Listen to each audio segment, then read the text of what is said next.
Chào mừng quý vị khán giả đã đến với chương trình Chat với mẹ bỉm sữa, với sự tham gia của hai MC vô cùng dễ thương, chính là Thanh Trần và thạc sĩ tâm lý Tô Nhi A.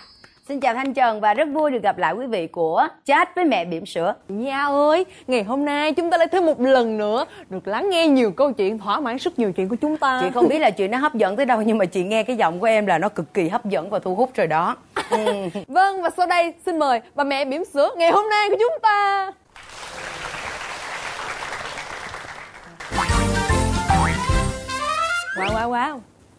Wow. Có con nhỏ mà vậy tự nhiên chị muốn tụt xuống ghế này ghê luôn á Thanh Trần. Xin chào mọi người, em tên là chị Hoàng Tường Linh. Em 27 tuổi, hiện em đang kinh doanh tự do và có một bé được 5 tháng rưỡi. Em... giọng chị nó không có giống như giọng em, giọng chị luôn ha. Thì ngộ lạ. Dạ. Chồng tức là hồi trước thì giọng của em rất là trong. Có nghĩa là đây không phải là giọng nguyên thủy của em. Dạ không phải. Dạ. Em bị đổi giọng sau khi em sinh em bé xong. Tự nhiên nó đàn ông hẳn. Nó đàn ông hẳn. Nó đàn ông hẳn. Em tưởng Đàm Vĩnh Hưng đang nói chuyện với mình không luôn á chị. Tức là không phải một mình chị và bạn nhầm, mà còn rất là nhiều người nhầm nữa. Ví dụ như em đi em book rap chẳng hạn thì alo, 5 giây sau, ủa anh ơi anh đặt rap phải không? Cái em cũng anh đặt rap em. Anh đặt rap em. Và riết rồi em thấy chuyện đó bình thường chị. Bây giờ em riết em làm quen với việc đó luôn. Nhưng mà riết thì nó mới bình thường, chứ ban đầu thì nó làm sao? Nó hơi sốc. Em có bầu khoảng 3-4 tháng thì cái giọng nó đã bị như thế này rồi. Nó nặng hơn. Có nghĩa là chưa sinh đó hả? Tức là em đang mang bầu rồi nó đã bị rồi. Là đã bị rồi, chưa sinh ra đã bị rồi. Thành, tỉnh không em? Tôi thấy em đơ vậy. Ôi, gì sao tự nhiên từ lúc chị đẻ ra xong chị bị biến thành một người đàn ông từ chất giọng cho đến em bị xa đó em không biết, nhưng mà đại loại như là rất là lạ. Bây giờ đầu tiên là khi mà chị bắt đầu mang bầu á, cái kỷ niệm nó xảy ra như thế nào? Lúc đó là cảm giác như thế nào sao? Đầu tiên là khi mà mang bầu thì chưa biết đâu. Đó vào ngày đầu tiên thì nghĩ là mình bị đau bao tử. Tại vì em thấy em mắc ói, cực kỳ mắc ói. Và em không thèm thịt, chỉ thèm rau thôi. Bình thường em rất thích ăn thịt. Thịt bò nướng ở mấy cái chỗ mà mình hay đi ăn đó. Mình có thể không tả được không? Đồ ăn đó. Em dừng lại. Ủa chị thèm á chị? Thì nói chung cũng bị kích thích. Khi biết em đau bao tử, cái xong bắt đầu là em mới lén lấy thuốc của mẹ em, là thuốc gia truyền đau bao tử mắc ói đó. Cái em lấy em lén uống thì em không thấy hết, em thấy hơi đau rêm bụng. Cái xong mà em bị trễ hơn chục ngày. Rồi em uống nước dừa, tại em nghe đồn uống nước dừa thì nó sẽ ra. Có nghĩa là em vẫn không hề linh cái chuyện đó tới cái việc mang thai. Em không hề biết. Tại sao mình có chồng thì mình phải nghĩ ra cái chuyện mang thai. Em có bầu trước khi em cưới. Thành ra là mình có quá nhiều lý do đủ tự tin để uống thuốc đau bao tử. Đầu tiên là em với bạn trai em đi khám bệnh. Không phải khám ở bệnh viện mà là khám một thầy lang ở Đồng Nai. Cuộc đời bạn này sử dụng thuốc gia truyền đi khám ở thầy lang. Đó thì vậy có khi nào đẻ đi chăm cứu luôn không chị? Không. Từ rồi sao? Đó, sau bắt đầu là thầy lang phán là em có khả năng bị vô sinh. Thầy nào mà thần thánh vậy? Cái là mình chồng tự em tin cũng hẳn. bị yếu luôn. Cái là hai đứa có khả năng là sẽ không có con luôn. Cái xong buồn lắm. Thì nghĩ là bây giờ nếu mà không có con thì lấy nhau thì cũng kỳ. Tại vì em quan niệm là có chồng phải có con. Có con thì mới vui nhà, chứ hai vợ chồng lấy nhau không có con buồn lắm. Cái đó em suy nghĩ là chắc mình phải tìm cách để có con, sau này mới cưới. Cái tụi em làm liên tục. Khoan cho hỏi lại cái đoạn này nè. Cái đoạn mà làm liên tục của em á là vì biết là mình không có con cho nên kệ nó, hay là làm để có con, làm liên tục để có con và để cưới nhau? Em tưởng đâu là nghe tin là bị vô sinh xong tôi phải đóng chanh lại đó, tôi thấy vậy tôi xả cửa tôi làm. Rồi sau đó rồi sao? Tại vì em nghĩ mỗi người đều có. Đó là lý do bắt đầu uống nước dừa và uống thuốc. Đúng rồi, đó ha. Uống nước dừa uống thuốc thì vẫn không thấy có kinh mà vẫn thấy đau bụng. Cái đầu em mới nghĩ đến cái việc hay là mình có bầu ta. Lúc này mới bắt đầu nghĩ ra. Lúc này mới nghĩ ra. Cái em mới đi mua thì em cũng không biết mua sao, thì vô thuốc thì mua, thì là mua 2 loại, thì mua cái loại 15.000 chứ lại 10.000. Thế là mua 2 loại luôn. Cái mua 2 cái về thử. Thì em thử mà thấy lên nhanh 2 vạch lắm. Lên nhanh luôn. Mà đậm không chị? Đó là lần đầu tiên em thử. Thực chất đó là lần đầu tiên em thử còn lần trước em thử cái que 10.000 nó còn bị ngược cái đầu nữa cơ. Cái em lấy cái que 15.000 em thử một lần. Đó là lý do bạn mua 2 que. Em thử lần nữa thì nó ra 2 vạch. Thì em cũng chỉ nghe là 2 vạch là có bầu. Cái em cũng hỏi lại bạn em, gọi thoại hỏi em mày giờ 2 vạch sao mày? Cái nó kêu 2 vạch nó có bầu đó mày. Cái xong rồi em cũng chắc có bầu đó. Xong em gọi điện cho chồng em, đó là bạn trai của em. Thì bạn trai em nó giọng rất là nghiêm túc, tại vì đã nghĩ là vô sinh rồi nhưng có bầu. Thế là phải gặp nhau nói chuyện. Trời ơi, sao tràn đầy biết. Nó rất là ly kỳ chị. Cái bắt đầu là quyết định đi khám bệnh, đi khám thử coi sao. Thì là em có bầu được 6 tuần rưỡi, rất là vui. Vui hả? Vui đúng không? Tại vì hai đứa đang chờ là có bầu là cưới. Dạ. Nhưng mà tại vì ảnh còn đang ở trong một cái lấn cấn gì. Em nghĩ là đang sốc tâm lý. Ủa mình đang bị yếu, giờ mình đang bị vô sinh rồi, sao tự nhiên vợ mình có bầu được, mà có bầu với ai? Vậy em thường nghĩ đàn ông suy nghĩ vậy mà. Đúng rồi, tại sao chị phải hỏi tới đây? Tại vì thực ra cái phản ứng của đối phương trong các câu chuyện mà chúng ta thông báo về việc là mình mang bầu á, trên thực tế là nó ảnh hưởng cực kỳ nhiều đến tâm lý của người mẹ, và người mẹ có thể tự suy diễn ra rất nhiều việc và có thể tự cho rằng là mình bi kịch, hoặc là mình không tin vào mối tình, vào mối quan hệ này nữa. Điều đó nó ảnh hưởng rất lớn đến thai nhi. Nhưng mà các bạn đã có một cái kết rất là đẹp, và sau đó đám cưới đã diễn ra. Đúng rồi chị. Lúc đó là đang mang bầu mấy tháng hả chị, đám cưới? Lúc đám cưới em mang bầu 4 tháng. Wow. Là em leo bà nà hiêu em chụp hình đó chị. Chị giống em nè, em 4 tháng xong leo lên bà nà hiêu em chụp hình cưới luôn đó. Rồi cưới nha. Dạ. Trời ơi khỏe lắm, lúc đó bụng em nhỏ xíu rồi đúng không? Bụng chị lúc đó nhỏ xíu. Trong quá trình bụng nhỏ xíu rồi chị, mà lúc đó là chị cưới mà có ai biết chị có bầu không, có sợ gì không chị? Tức là chỉ có mỗi cái đứa mà em gọi điện em mày 2 vạch là có bầu phải không, đó là nó biết rồi đó. Còn đâu là không ai biết hết. Chồng em vẫn chăm sóc em một cách lén lút. Chăm sóc một cách lén lút. Tại vì khi mà chưa lấy nhau thì em vẫn ở nhà em. Chồng em ở nhà chồng em. Đó thì cứ lén lút là hai đứa đi chơi bình thường. Em ăn chay thì vẫn cho em ăn chay. Ra ngoài chị ăn chay? Tại vì không thèm thịt nữa mà thèm rau thôi. Đổi khẩu vị đó. Trong quá trình chị mang thai, chị chăm sóc là chị chỉ ăn chay, chị không ăn thịt. Thực chất là em ăn trái cây, ăn đậu, ăn trứng rất là nhiều. Em chỉ lên có gần 6 kg. Nhưng mà con em là 3,9 kg. Wow, cực kỳ chất lượng.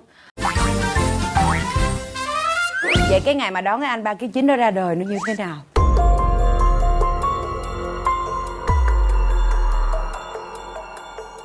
Ghê lắm chị, nó rất ghê, nó cũng ly kỳ che như câu chuyện đầu của em. Em đi khám bác sĩ, em theo một bác sĩ ở bệnh viện. Thì bác sĩ đoán là con em tầm 3,4 kg. Tức là có thể sinh thường, em quyết tâm sinh thường. Cái ngày mà em bị đau bụng là 12 giờ đêm đến tầm 4 giờ chiều thì bắt đầu mở được 9 phân. Bình thường 10 phân là bác sĩ cho đi sanh rồi. Nhưng mà mở 9 phân thì bác sĩ lúc mà khám thì không thấy đầu em bé. Tức là đầu em bé không tụt xuống, phải tụt xuống thì mình mới có thể sinh thường được. Thế là phải đẩy đi mổ. Tại em suốt một ngày em không ăn không uống gì rồi. Đi mổ thì lò ra em bé 3,9 kg. Lúc đó em cũng mệt. Thực chất nếu mà em sinh thường thì em chịu không nổi. Tại vì từ 12 giờ đêm đến 4 giờ chị nghĩ thì không được ăn được uống gì luôn. Tại vì em không có sức để ngồi để lên, rất là đau bụng. Ra thì em để mổ không biết cảm giác đau đớn là gì luôn, chị không biết là cái gì mỡ mấy phân cái gì, em chỉ đẩy vô trong đó xong rồi mổ. Mà đã vậy em còn không có chịu được cái thuốc tê á, em vẫn cảm thấy đau bụng, người ta banh bụng vẫn cảm giác, xong cuối cùng chụp thuốc mê cuối cùng không biết gì luôn. Cái này là giống em. Không đáp ứng tê.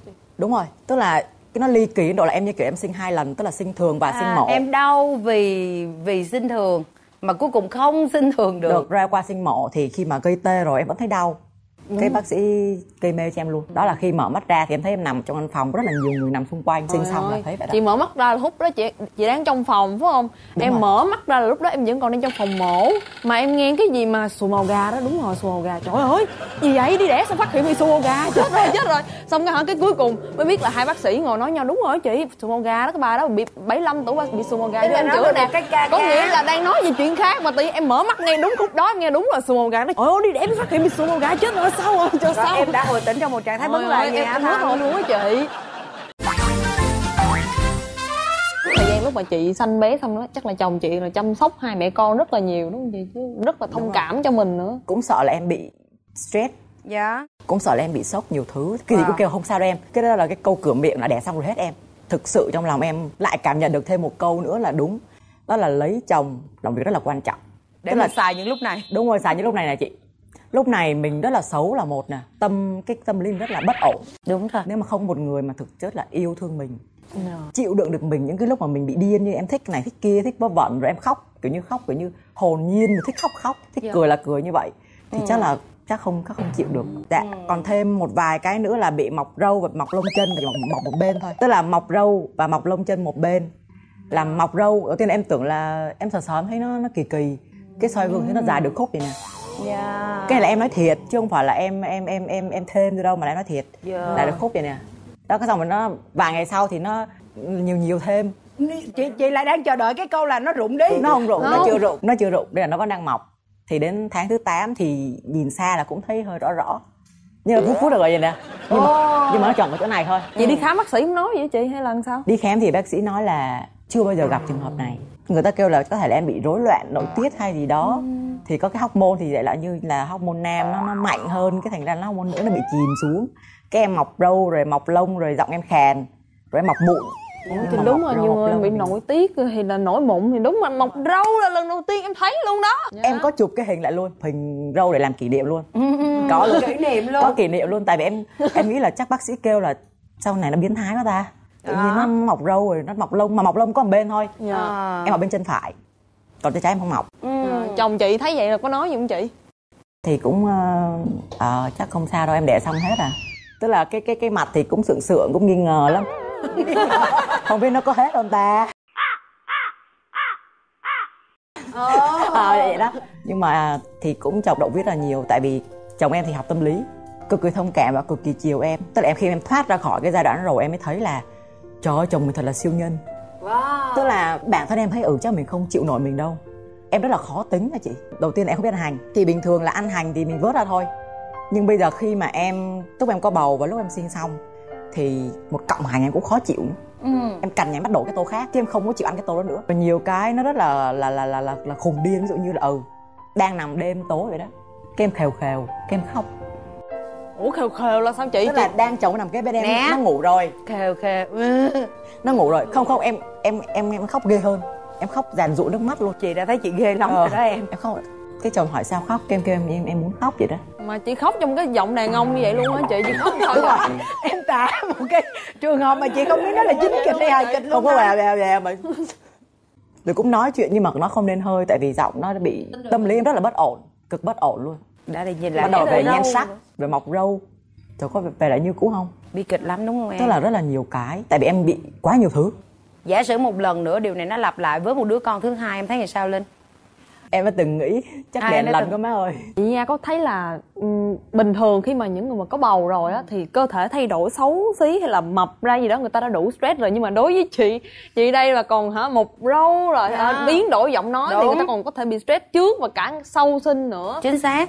Thì nếu như mà chị Linh đó bị như vậy thì chúng ta phải làm như thế nào để cho thoát khỏi cái suy nghĩ stress như vậy? Phải nói đoạn này đó là tôi đang đón nhận một cái trường hợp mà bạn rất là tư duy tích cực, đủ sự chủ động á, thì chúng ta sẽ không đổ thừa. Chúng ta hay bị rơi vào một trạng thái là tại vì tôi mang bầu cho nên là tôi mới bị như thế này, và điều này nó làm cho bà mẹ bị căng thẳng nhiều hơn. Và cái thứ hai là họ chìm đắm vào trong cái nỗi đau đó mà họ không thoát ra được. Nếu như mà họ gọi là họ không chủ động thì họ khó để tìm kiếm những cái sự giúp đỡ từ xung quanh, từ chồng, từ mẹ ruột, mẹ chồng, từ nhiều mối quan hệ khác. Và điều này nó đẩy bà mẹ rơi vào những cái tình trạng nó nguy hiểm. Và nó đã có trong thực tế, ví dụ như họ trầm cảm ở mức độ nặng và có thể họ chọn những cái cách hành xử rất là tiêu cực cho họ và cho cả con họ nữa. Cho nên trong câu chuyện này thì chị nghĩ là như vậy. Thì với cái chương trình ngày hôm nay thì chị chỉ hy vọng là khi phát sóng á, cái người đầu tiên nghe đó là các anh chồng thôi, để các anh chồng phải hiểu là người tác động nhiều nhất rồi. Cái người một đó là tạo ra kết quả, nhà đầu tư trực tiếp.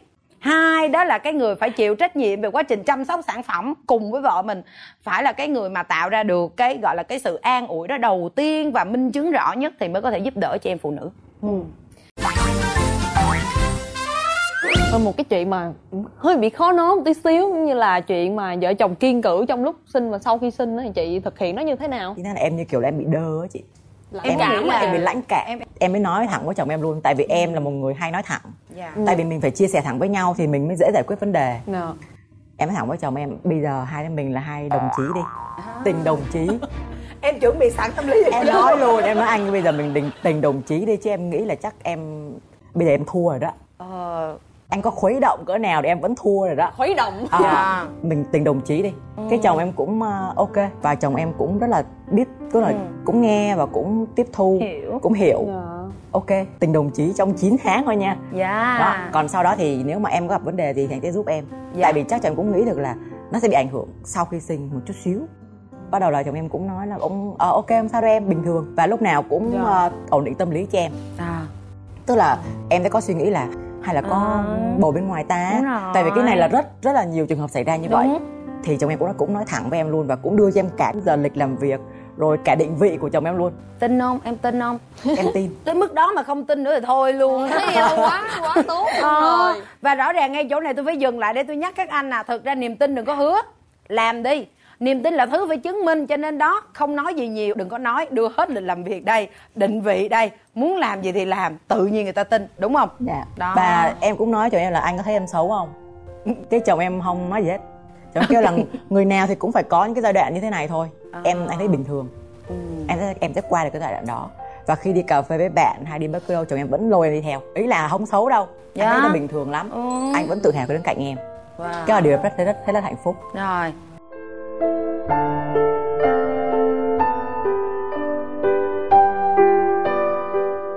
Thì em vẫn thấy là mình bị lãnh cảm. Thứ nhất là như vậy. Vậy thì luôn. chồng em cũng tìm hiểu và cũng mua thuốc cho em uống. Anh mua? Chồng em mua. Em đừng nhìn chị bằng ánh mắt thèm thuồng như vậy. Trời ơi. Ủa mà thuốc đó là thuốc sao chị? Là thuốc nó điều trị cho cái hormone của mình hả? Tức là bác sĩ phán là em bị rối loạn tâm lý và bị rối loạn sinh lý rất là nặng. Nội tiết rất là nặng. Chồng em mới tìm hiểu thì có biết là có một cái loại sâm thì cũng mua cho em uống. Bắt em uống, canh em uống, tại vì em hay lười uống thuốc lắm. Canh cho em uống rồi tự nấu sữa đậu nành cho em luôn. Tức là các biện pháp gì mà thấy mà tốt cho nội tiết rồi chăm sóc da, mặt nạ nọ là chồng em làm cho em hết. Chị có cảm thấy trong cơ thể chị thay đổi không? Đó là... Tức là lúc mà làm như vậy thì nó cũng thực ra là nó cũng có thay đổi, nhưng mà nó không thay đổi nhiều. Tại vì em bị nặng thì nó phải có thời gian thì nó mới thích nghi được. Sau đó thì chồng em bảo bây giờ anh sẽ điều trị tận gốc cho em, thêm biện pháp nữa. Chồng em bắt em coi phim. Bắt coi, hai vợ chồng bắt ngồi coi. Hai đứa ngồi coi như coi phim hoạt hình. Thực chất là em lúc ngồi em coi. có quay qua em nói với chồng em là anh ơi em coi như coi phim hoạt hình vậy đó. Em cũng nói luôn. Tại vì luôn. bình thường là em có gì nói đó. Em rất thẳng thắn. Anh ngồi giống coi phim hoạt hình của anh. Mặt em đơ và không hề có một cảm giác gì. Không biết chắc nó bị nặng rồi đó. Cây cũng ráng ngồi coi với em. Hai đứa ngồi coi. Bắt đầu là vừa uống sữa và vừa uống sâm rồi vừa coi phim hoạt hình. Bắt đầu là em cũng có biến chuyển. Là bắt đầu em chạm vào người chồng em, rồi có cử chỉ âu yếm là cũng thấy có xíu cảm giác.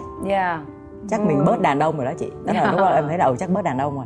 Bắt đầu là thấy từ từ chắc khoảng mấy tháng á. Nãy giờ chúng ta hình như đã bỏ qua đứa bé thì phải. Chúng ta đã để ý quá nhiều vào người chồng, chúng ta bỏ qua đứa bé rồi. Bà mẹ có quá nhiều trải nghiệm. Đúng rồi. Mà bạn không, thực ra là đúng là chúng ta hơi sa đà, nhưng mà Thanh với lại Linh biết không, quả thật là nếu như mà người mẹ có quá nhiều vấn đề á thì nó ảnh hưởng một cách trực tiếp đến cái việc chăm con. Ở đây không phải là chúng ta không yêu con, mà bởi vì đơn giản đó là bản thân tôi đang phải đối diện với quá nhiều vấn đề của mình, và để có thể toàn tâm toàn ý, để có thể đón nhận cái việc chăm con như một niềm hạnh phúc, nó là một thử thách đó. Nó là một thử thách và nó rất dễ bị dư luận đánh giá theo kiểu tại sao không yêu con, bỏ bê con, chỉ biết lo mình. Đôi khi dư luận cũng khắc nghiệt và nó đẩy bà mẹ vào những cái chỗ mà khó được sẻ chia. Thì lúc mà chị chăm con có gặp những cái chuyện gì khó khăn khiến cho chị còn áp lực nhiều hơn nữa? Tức là sau cái việc có bầu và việc sinh con thì em thấy là em vô cùng may mắn. Dạ. Từ mẹ chồng cho đến mẹ đẻ, cho đến ba chồng, cho đến ba đẻ của em luôn, đến chồng em luôn, cực kỳ chăm lo cho em. Cái gì em cũng không biết, cái gì cũng thấy là cái này làm sao ta. Cái việc mà thay tã cho con, rồi việc tự nhiên nó khóc mà không hiểu lý do tại sao nó khóc, tại vì nó không nói được. Nó khóc hay là nó bị đói, hay là nó tè ra bỉm rồi hay sao đó em cũng không biết. Cũng hỗ trợ rất là nhiều cho chủ yếu là tâm lý. Tại vì cũng sợ là mình sau sinh rồi mình bị này bị kia, rồi ở một mình kia với con rồi đủ thứ. Thành ra là cũng rất là sợ em bị stress. Tức là khi em nhìn thấy mọi người xung quanh em yêu thương quan tâm đến em, tự nhiên cảm thấy bớt tủi thân rất là nhiều. Thấy mình mình không có mình. Cái lạ lẫm kia nó chỉ là cái ban đầu thôi. Mình có người hỗ trợ, mình sẽ quen với việc này, sẽ làm tốt. Còn như kiểu lúc em là người chăm phụ vậy đó, còn tất cả mọi thứ là em là hoàn toàn là ông bà. Dạ, thì khi mà nghe câu chuyện của chị Linh em cảm thấy là chị là một người rất là may mắn. Về cơ bản em thấy hài lòng. Ngày hôm nay em sẽ nói về những thứ không cơ bản như thế nào với chồng mình? Có đôi lúc thực chất em nghĩ chắc là anh không chịu đựng nổi. Em biết. Tức là em thấy là luôn luôn là nhịn em, luôn luôn là chiều em. Nhưng mà có lúc em thấy anh nổi sùng lên, nhưng mà không có nổi xuống mặt em, mà lén đi đâu làm gì đó không biết.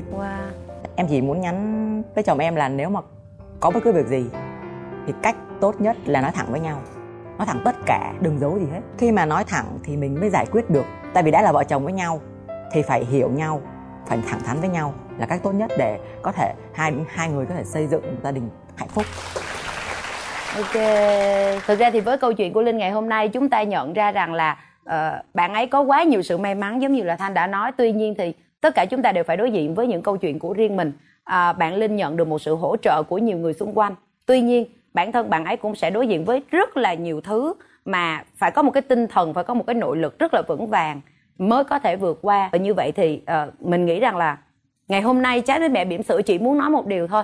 Đó là những mối quan hệ xung quanh các bà mẹ hãy là những mối quan hệ tích cực. Bởi vì ở đó bản thân bà mẹ sẽ được hỗ trợ cực kỳ nhiều. Và khi họ được hỗ trợ thì cái lợi tức không phải một mình họ hưởng, mà đó sẽ là có một đứa trẻ hưởng và sau đó là một gia đình được hưởng.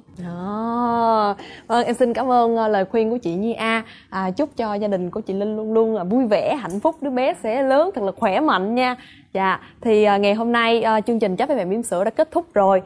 Tạm biệt quý vị khán giả và mong mọi người hãy đón xem chương trình Trái với mẹ bỉm sữa vào lúc 15:20 thứ Bảy hàng tuần trên kênh HTV7. Và trong trường hợp quý vị muốn xem lại chương trình thì hãy truy cập YouTube ở kênh MTV Media hoặc tìm kiếm ở cổng thông tin Love TV. Xin chào và hẹn gặp lại.